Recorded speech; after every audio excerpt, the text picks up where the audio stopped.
मागच्या वेळेला मी शब्द दिला होता, पण 2.5 वर्षाचा मला सगळ्यांनी सत्ता मिळाली आणि नंतर मात्र सगळे हे नागपूर आमच्याकडे मिळालेत, ते पळून गेले आणि म्हणून त्यामुळे आपल्याला कामं या ठिकाणी करता आली नाही. तरी सुद्धा तुम्ही गेल्या विधानसभेमध्ये मामांना विक्रमी मताने निवडून दिलं, विक्रमी मताने. लोकसभेला स्मितादेवी या ठिकाणी सुद्धा विक्रमी मतं या ठिकाणी दिलीत. कुठे तुम्ही काटकसर केली नाही.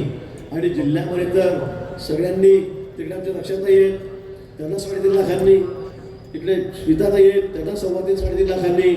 एवढं मताधिक्य महाराष्ट्रामध्ये कुठेही नाही. तेवढ्या मताधिक्याने तुम्ही आपले दोन्ही उमेदवार या ठिकाणी भाजपचे निवडून दिले. म्हणजे हा जो जिल्हा आहे RPIवर घड्याळावर त्याला घड्याळाचं प्रमाण होतं बरं, त्याला आपण वेगळं, पण सगळे आपल्याला प्रेम करणारे आहेत. हा आपला महायुतीचा बालेकिल्ला आहे आणि म्हणून याही वेळेला नगरपालिकेमध्ये 18 पैकी 17 नगरपालिका या महायुतीच्या आलेल्या आहेत. तर मला वाटतं एक आपलं वाठा कुठे नाही, वाठे का RPI कोण करतात, शरद पवार भाजपच्या आहेत, शिवसेनेच्या आहेत, घड्याळाच्या आहेत.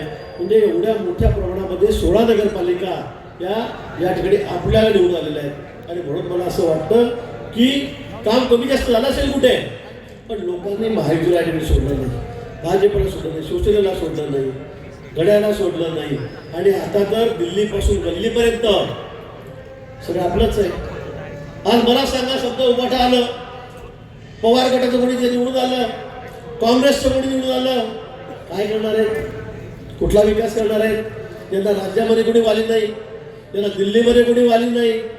पैसे आणतील कुठून, कामं करतील कुठून, बोंबाबोंब होणार. आणि म्हणून माझी आपल्याला हा जोडून विनंती आहे, जवळचा दूरचा, नात्यातला, गोत्यातला, जातीचा, धर्माचा, पंचा काही बघू नका. जळगाव शहराचा चेहरा मोठा बनायचा असेल, आपल्याला खऱ्या अर्थाने जळगाव शहर हे एकदम आगळं वेगळं करायचं असेल, तर मी तुम्हाला सांगेल की सर्वांनी कमळाचं फूल, धनुष्यबाण, 5 घड्याळ आहे, RPI आपल्या बरोबरच आहे कमळावर. मला वाटतं त्याचं बटन दाबून एकदा पुन्हा संधी द्या. आमदारही आपले आहेत, खासदारही आपले आहेत, मंत्री तुमचे आहेत या ठिकाणी. तिकडे गुलाबभाऊ आहेत पालकमंत्री, इकडे मी आहे, इकडे सावकारे साहेब या ठिकाणी बसलेले आहेत.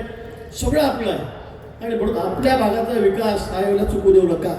निधी जेवढा लागेल तेवढा आणू.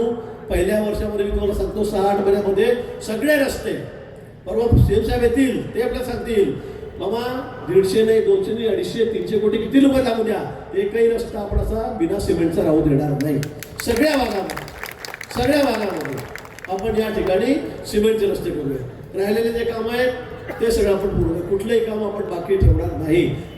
मी आधी गावात नगराध्यक्ष झालो धामनेरला आणि 7 वेळा आमदार झालो. म्हणजे मी 40 वर्ष झाले, तरी पण मी अजून खूप तरुण आहे. मी काही फार मोठा झालेला नाही. 40 वर्ष